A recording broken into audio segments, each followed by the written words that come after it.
We can learn a lot about a person from the clothes they wear.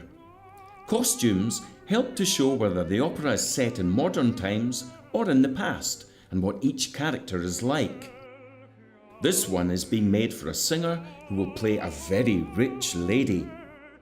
Can you see how things like shoes and jewellery and hats all add to the picture?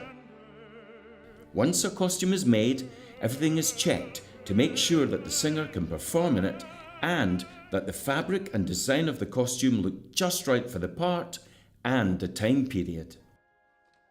Finally, the costume will make its grand appearance on opening night.